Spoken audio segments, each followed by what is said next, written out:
why is fruit an okay food for people living with diabetes? Why is it a great fruit? Okay? So number one is because fruit in general is a low-fat food.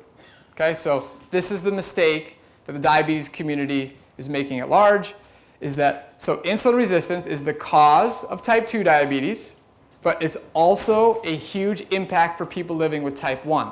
So as a type 1 diabetic, you're injecting insulin, you're trying to manage your own blood glucose. So if you are eating a very high-fat diet, your ability to predict and manage what's going to happen with your blood glucose when you eat becomes a heck of a lot more difficult. So because fruit in general is a low-fat food, that's reason number one why it's an ideal food for people living with diabetes. Now, there are a few fruits that are high in fat. So durian, avocados, aki, there's probably a couple others that I'm forgetting, but those are fruits that you would want to be a little bit careful eating because they do have a lot of fat content. Even though they're plants, that plant fat will still affect your diabetes management. So being a type 1, one advantage is that we test our blood sugar pretty much all day, many times a day, usually between 5 and 10 times a day. Some of us has a continuous glucose monitor that tells us our blood glucose every 5 minutes. We inject insulin and we calculate our carbohydrates.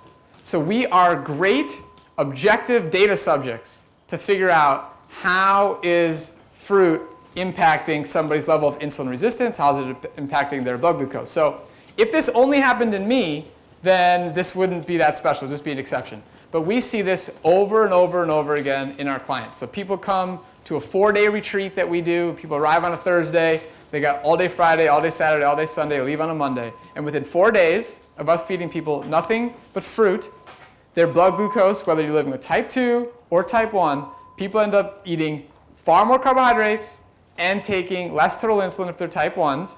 Type 2s start reducing their oral medications and see lower blood glucose readings over and over and over again. And it's really as simple as the fact that these foods are low in fat.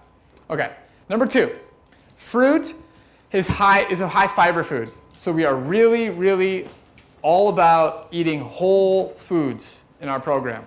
So blending is cool, yeah, it's okay, but if you're living with diabetes, you want a great glucose curve, chewing the fruit and having all the fiber intact and not blended in any way, shape, or form is a huge component of good blood glucose management. Okay?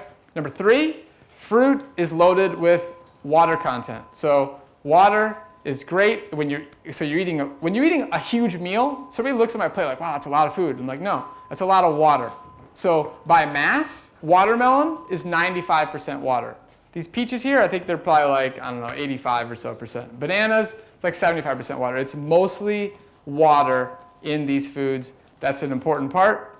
And there's obviously a lot of nutrients. So the chemistry of what's going on when you eat these foods and blood glucose management, it's as much as we think we understand, like we have a lot of research and whatnot, the way our bodies function is so far behind our comprehension, we will never truly get it. We're talking trillions and trillions of cells, every single second doing trillions of actions. Every single cell, all in harmony with each other.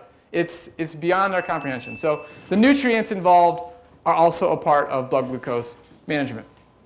So it's really, really, honestly that simple.